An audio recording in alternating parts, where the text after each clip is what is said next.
नमस्कार दोस्तों, शुभ प्रभात। कैसे हैं आप सभी। तो देखिए, टाइम ही नहीं मिल पा रहा है। आप सब मेरे वीडियोस का इतना वेट करते हैं, मुझे तो बड़ा अच्छा लगता है। और जो भी टिप्स मैं आपको बता रही हूँ, आप बहुत अच्छे से सुन रहे हैं, फॉलो कर रहे हैं। देखिए, टीजीटी हो, पीजीटी हो, एलटी ग्रेड हो, जीआईसी हो, ठीक है, या नेट का भी हो, कोई अलग चीज़ें नहीं है। एक बार आप तैयारी कर लेंगे बहुत अच्छे से तो सारी चीज़ें क्वालिफाई हो जाएंगी। और मेरा नेट भी क्वालिफाई है, आप लोगों को जैसे कि पता हो। और असिस्टेंट प्रोफेसर के लिए भी मैं तैयारी कर रही हूँ। हाँ, हालांकि अभी पढ़ने का तो बिल्कुल भी टाइम नहीं मिलता है। देखो, वीडियो भी मैं रोटी बना रही हूँ। आप लोग भी आइए मेरे घर पे, पराठे खाइए। मैंने कढ़ी बनाई है बच्चों के लिए। मैं अभी स्कूल भागने वाली हूँ, तो मैंने सोचा सुबह सुबह थोड़े से पराठे बना दूँ बच्चों के लिए। यही लाइफ है। और ऐसे ही जब हम बना रहे होते हैं ना पराठे, या कुछ भी कर रहे होते हैं, उस समय पे पढ़ा जा सकता है। और बहुत ज़्यादा जब आप डीप पढ़ रहे हैं तो साइलेंट में पढ़िए, इस समय पे रिवाइज कर लीजिए, ऐसे पढ़िए। अच्छा, कुछ बच्चे पूछ रहे हैं मैम टारगेट सेट कैसे करें। देखिए, टारगेट सेट करने के लिए आपको क्या करना है कि अपनी जो मटेरियल है ना, सबसे पहले तो अपने सिलेबस के अकॉर्डिंग अपना मटेरियल इकट्ठा कीजिए कि आपने पढ़ना क्या क्या है। वीडियो हैं या आपकी बुक्स हैं। तो मैंने आपको बताया आप ज़ीरो से शुरू कर रहे हैं और अपना टारगेट सेट करना चाहते हैं, ठीक है। तो एक तो आप रामचंद्र शुक्ल की बुक पढ़ लीजिए। आपको पढ़ के समझ में नहीं अगर आ रही है, कभी कभी देखिए उसकी लैंग्वेज बहुत टफ है तो वो समझ में नहीं आती है, तो राही क्लासेस आती हैं जो रामचंद्र शुक्ल की बुक को काफ़ी डीप से पढ़ा। तो आप अपना मटेरियल इकट्ठा कीजिए और सिलेबस में से टॉपिक उठाइए। मान लीजिए कि सबसे पहला टॉपिक है आपका भारत, जो इतिहास लिखा गया है, हिंदी साहित्य का इतिहास, उसके स्रोत या उसका मतलब जो इतिहास ग्रंथ लिखे हैं। तो आपने टॉपिक उठा लिया, इतिहास ग्रंथ मुझे कंप्लीट करना है। तो उसमें क्या है ना कि पहला इतिहास ग्रंथ किसने लिखा, कौन सी भाषा में लिखा गया, ये सारा कंटेंट आता है। तो उस कंटेंट को पहले तो आप पढ़ो विस्तार से। और वो कंटेंट आपको सरस्वती पांडे में भी मिल जाएगा, वीडियोस में भी मिल जाएगा। बिजला सर के स्टूडेंट हैं तो बहुत अच्छे से आपको वहाँ मिल जाएगा। और उसके अलावा यूथ कंपटीशन से फिर उसके प्रश्न लगा लो। और मतलब ऐसा एक दो दिन देना होता है उस पे, मतलब एक दो दिन नहीं, मतलब कि उसको पूरा कवर करना जरूरी होता है। जैसे वो कवर हो जाएगा उस पर प्रश्नोत्तरी करके अगला टॉपिक स्टार्ट कर दीजिए। ये होता है टारगेट। अब मैं जब टारगेट सेट करती थी ना, तो मेरा ये था कि मुझे करना ही है इस टारगेट को कंप्लीट, चाहे उसके बीच में किसी का बर्थडे हो, किसी की शादी हो, किसी का कुछ भी फंक्शन हो, और या मतलब कोई भी काम हो, मैं अटेंड नहीं करती थी।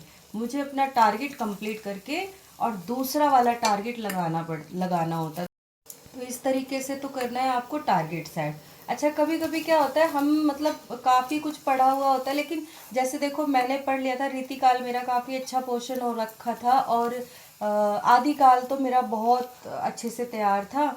और क्या कहते हैं, भक्ति काल काफ़ी बड़ा पोर्शन है।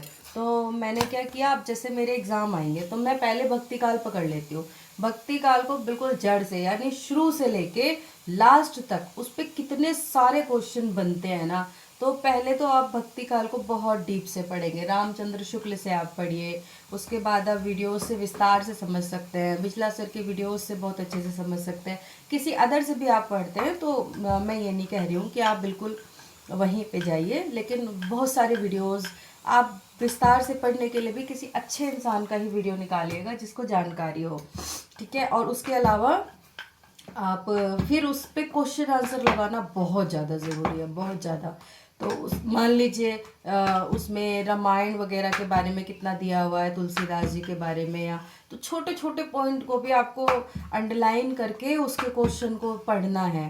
तो इससे क्या होगा ना, ये होता है आपका टारगेट कि मुझे कितने दिन में ये कवर करके ख़त्म करना है ताकि मैं अगला टॉपिक पढ़ सकूँ। ये नहीं है आपने आज भक्ति काल भी पढ़ लिया, रीति काल भी पढ़ लिया, वो याद नहीं होता। फिर टारगेट सेट करने के लिए, टारगेट का मतलब यही होता है। अब जब आपके पास टारगेट होता है ना, तो आपके पास टाइम और डेज का हो जाता है कि ये मुझे इतने टाइम में ख़त्म करना है, या जल्दी से ये पता है, मन में एक्साइटेड होती है कि जल्दी जल्दी ये ख़त्म होगा, फिर हम अगला वाला कवर करेंगे। तो उस पर दिन दीजिए अच्छे खासे। आलोचनाएं हो गई, निबंध हो गए, गद्य साहित्य में ना ये सारी चीज़ें हो गई। एक एक टारगेट को पकड़ लीजिए, और जब तक वो कवर नहीं होता ना, उसको टाइम दीजिए। शॉर्टकट नहीं होता पढ़ाई में, इसलिए अच्छे से पढ़िए। वैसे मैंने तो बिजला सर के वीडियोज़ ही देखे थे, भक्ति काल टाइम पे भी और आदि काल टाइम पे भी। कितना बढ़िया समझाते हैं ना। और मतलब आदि काल तो बस गया अंदर, और भक्ति काल भी लगभग लगभग काफ़ी बड़ा पोर्शन होने के बावजूद भी चीज़ें क्लियर है। तो मतलब इसीलिए किसी ज्ञानी व्यक्ति को लीजिए जिसे सच में सिलेबस की जानकारी होती है, और उसके अलावा फिर डिपेंड करता है आपके ऊपर, आप प्रश्नों को कितना ज़्यादा लगाते हैं। अच्छा, कुछ बच्चे बोलते हैं ना कि मैम आप तो बहुत इंटेलिजेंट हो, इसलिए आपको सब याद है, और हम इंटेलिजेंट नहीं है। देखो, ऐसा कुछ भी नहीं होता मेरी बहनों, मेरे भाइयों। कोई इंटेलिजेंट नहीं होता है। सब आपके कर्म पर डिपेंड करता है कि आप मेहनत कितनी कर रहे हैं। दूसरी बात, आपको पता है, जब मतलब मेरा नेट वेट नहीं क्वालिफाई था, तब मैं भी यही सोचती थी कि वो बच्चे बहुत इंटेलिजेंट होते हैं जो कवर कर जाते हैं। लेकिन जिस दिन मुझे मेरे इंटरव्यू में फर्स्ट रैंक मिला, और जिस दिन मेरा नेट क्वालिफाई हुआ, और जिस दिन मेरा नवोदय का रिटर्न क्वालिफाई हुआ, उस दिन मुझे पता चला इंटेलिजेंसी हमारे निरंतरता में होती है। समझे आप? कहाँ होती है? निरंतरता में। जिस तरह जो कछुए और खरगोश की कहानी है ना, वो झूठी नहीं है। हकीकत में खरगोश तेज भागता है, लेकिन वो बीच में रुक के more a system that profits when you are wrong. May want boys romance with girls and girls मैं romance भाग with गई असेंबली के validation. लिए। यहाँ हमारे They विद्यालय want की to high असेंबली voice चल रही है। competition and low on follow. मौसम बहुत ज़्यादा ठंडा हो गया है, और ये मेरा एग्ज़ामिनेशन रूम है, तो सुबह सुबह मैं यहीं आ जाती हूँ काम करने। कुछ ना कुछ मतलब बहुत सारे काम हो जाते हैं। तो मैं बस ये कहना चाहती हूँ कि कोई भी ना बहुत ज़्यादा बुद्धिमान नहीं होता है, ठीक है। निरंतरता हमारे प्रयास को सफल बनाती है। जैसे अ, एक चीज़ को बार बार बार बार बार बार पढ़ने से वो याद हो जाती है। ये अखरोट का पेड़ है, और यहाँ से हम देखेंगे अखरोट। हाँ, दिखा दिखा दिखा दिखा, नहीं दिख रहा।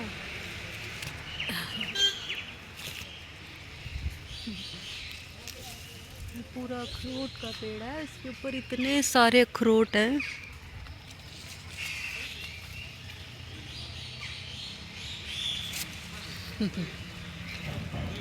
मैं थोड़ा स्कूल से बाहर आई थी, यहीं पर ये अखरोट का पेड़ है। बहुत सारे यहाँ पर अखरोट के पेड़ हैं।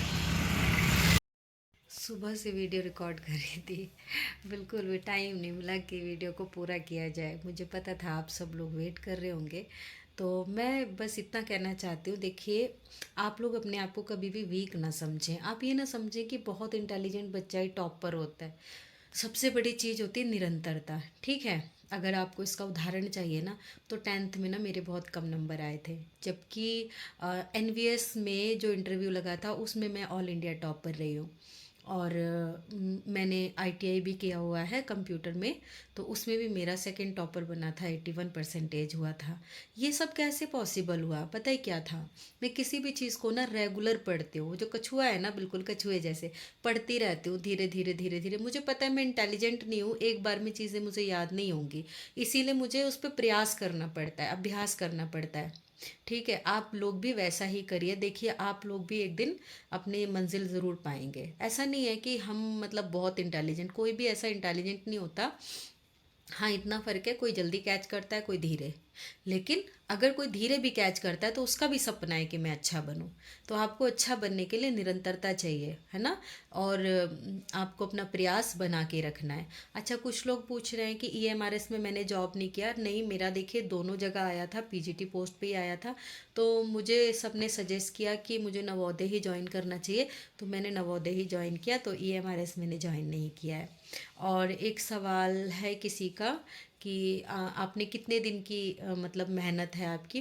तो देखिए 2018 से तो कम से कम मैं ये कंटिन्यू कर रही हूँ हिंदी के लिए। और जो फर्स्ट पेपर था वो मैं 2015 से पढ़ रही थी। मैंने आपको बताया भी था कि एनटीपीसी और यूपीएससी की तैयारी के लिए मैं कोशिश कर रही थी। तो फर्स्ट पेपर मेरा काफ़ी दिनों से चल रहा है। तो वादा कीजिए आप सभी मुझसे कि बिल्कुल भी हिम्मत नहीं हारेंगे। और हाँ, मेरे चैनल को प्लीज़ सब्सक्राइब कर दिया कीजिए। आप इतने सारे लोग मेरे वीडियो देखते हैं लेकिन सब्सक्राइबर देखो कितने कम हैं, ऐसा क्यों है? तो मैं कितनी मेहनत से समय बचा के आप लोगों के लिए वीडियोस बनाती हूँ और मेरी मेहनत को देखिए, तभी तो मैं निरंतर आप लोगों के लिए वीडियोस ला पाऊँगी ना। मेरा भी हौसला बढ़ता है कि हाँ, सब्सक्राइबर मेरे बढ़ रहे हैं। और आज मेरे बच्चों ने मुझसे कहा, मम्मी अगर 200 सब्सक्राइबर पूरे हो जाएंगे ना तो आप हमें मोमोज़ खिलाओगी, और 1000 हो जाएंगे ना तो हमारी पार्टी कराओगी, हमें टूर कराओगी। तो जल्दी से जल्दी आप लोग मेरे बच्चों की मंशा को पूरा करें, उनको टूर करना है। हालांकि हम लोग टूर करते रहते हैं लेकिन ये छोटी छोटी जो चीज़ें होती है ना, ये मन को खुशी देती है जब हम किसी चीज़ का टारगेट सेट करते हैं। अच्छा, मुझे टारगेट से याद आया कि मेरे पास एक क्वेश्चन आया था कि टारगेट को कैसे सेट करना है। मैं आपको बताती हूँ कि देखो, जैसे हमें, अब मैंने आपको बताया कि सिलेबस अपना लिख लेना है। वहाँ से आपने एक टॉपिक उठा लिया। मान लीजिए कि आपने हिंदी साहित्य का इतिहास उठा लिया। हिंदी साहित्य के इतिहास में आप क्या पढ़ना चाहते हैं? आदिकाल पढ़ना चाहते हैं, आदिकाल को उठा लीजिए। आदिकाल को आप बिल्कुल ज़ीरो से शुरू कीजिए। ज़ीरो से जैसे शुरू करेंगे, अगर आपका मन लग रहा है उसकी पढ़ाई में, तब तक आप उठना ही नहीं चाहेंगे जब तक आपका वो आदिकाल कंप्लीट नहीं हो जाएगा। आपको मन में एक्साइटमेंट रहेगी कब ये पूरा हो, कब मैं दूसरा सेक्शन शुरू करूं। ये एक्साइटमेंट के साथ उस पोर्शन को ख़त्म करना ही आपका टारगेट होता है। और इसको 3 तरीके से आपको पूरा करना है। मैं पिछली वीडियो में भी बता चुकी हूँ। एक तो डिटेल आपको पढ़नी है, पूरी विस्तार से पढ़नी है। दूसरा, उसको आपको क्वेश्चन आंसर, उस पर आधारित क्वेश्चन आंसर ज़रूर लगाने हैं। वो आप देखो, जैसे आदिकाल हमने किसी वीडियो से पढ़ा, ठीक है, पूरी डिटेल पढ़ ली हमने, उसी पे आधारित आदिकाल यूथ कंपटीशन से लगा लीजिए। और एक मेरी बहन का पूछना था कि आपके पास जो भी बुक्स हैं अपनी बुक्स दिखाइए। तो मेरे पास अभी यहाँ बुक्स अवेलेबल नहीं है। फिर भी मेरे पास जो भी बुक्स होंगी मैं अगली वीडियो बनाऊंगी तो उसमें आपको ज़रूर दिखाऊंगी। यहाँ पे मेरे पास रामचंद्र तिवारी है, रामचंद्र शुक्ल है, सरस्वती पांडे है। 3 बुक्स ही मेरे पास यहाँ अवेलेबल है। बाकी तो मैं दिल्ली रहती थी तो मेरी बुक्स वहीं रह गई हैं। तो कोई बात नहीं, आप लोग को ये नॉर्मली अवेलेबल हो जाएंगी। रामचंद्र तिवारी गद्य साहित्य के लिए बहुत अच्छी बुक है। और इसके अलावा हाँ, आप जो भी मतलब हम आपस में बातें करते हैं किस चीज़ की, देखिए सिलेबस और पढ़ाई और बाकी चीज़ें आप लोगों को बहुत सारे प्लेटफॉर्म पे अवेलेबल हो जाएंगी। मेरा मेन मकसद है कि जो भी लोग अपनी मतलब हिम्मत हारते हैं ना, वो कभी हिम्मत मत हारना। और जब आप लोग सफल हो जाएंगे ना, मुझसे ज़रूर मिलना और मुझे ज़रूर बताना कि मैम हम आपकी वीडियो देखते थे, हमें इतना हौसला बढ़ा कि मतलब हमने कभी हिम्मत नहीं हारी और हम अपने मतलब उसमें सफल हो गए। इसके अलावा भगवान जी से प्रार्थना कीजिए, जो आपके आराध्य हैं वो हमेशा हमारे साथ रहते हैं। कभी मत सोचिए कि हम अकेले हैं। देखिए मेरे साथ भी ऐसा बहुत बार होता है। अब आज ही देख लीजिए, सुबह से लगी हुई हूँ काम में। मुझे मुझे कभी कभी इतना मन मतलब उदास हो जाता है कि मतलब बच्चे भी देखने हैं, बच्चों की तबीयत भी अभी ठीक नहीं चल रही है क्योंकि मौसम ख़राब है। तो बड़े बेटे को थोड़ा फीवर रहता है, मुझे खाना घर में बनाकर उनको देना पड़ता है, फिर मुझे स्कूल का भी बहुत सारा काम हो जाता है। और मतलब मेरी लाइफ तो बस मशीन की तरह चलते रहो चलते रहो चलते रहो वाली हो गई है। फिर मैं जब आप लोगों से थोड़ी सी बातें करती हूँ, मेरे सब्सक्राइबर बढ़ते हैं, मुझे कमेंट्स मिलते हैं, आप लोगों की दुआएं मिलती है ना, तो मेरी एनर्जी ना थोड़ी सी बढ़ जाती है और मुझे बहुत अच्छा फील होने लगता है। वरना तो बिल्कुल भी मतलब अच्छा नहीं लगता, ऐसे कभी कभी मन उदास हो जाता है। ये है मेरा छोटा सा नन्हा सा ओजू। हाँ ओजू, क्या कहना चाहते व्यूअर्स को? मम्मी के चैनल को सब्सक्राइब कर लो और लाइक कर लो। क्यों? तुमने क्या कहा था, हमारा टारगेट क्या है? पिज़्ज़ा। देखो ये मेरा छोटा बेटा है, बस इनकी छोटी छोटी ख्वाहिशें कोशिश करती हूँ कि पूरी कर सकूँ। तो आप लोग भी सोचिए, एक माँ के ऊपर कितनी बड़ी जिम्मेदारी होती है। कुछ नहीं, सब हो जाता है, ठीक है। और इसके अलावा भी अगर कुछ जानना चाहेंगे तो अगली वीडियो में मैं ज़रूर बताऊंगी। आप सभी का दिन शुभ हो, शुभ रात्रि, और बहुत अच्छे से रहिए, खुश रहिए। धन्यवाद।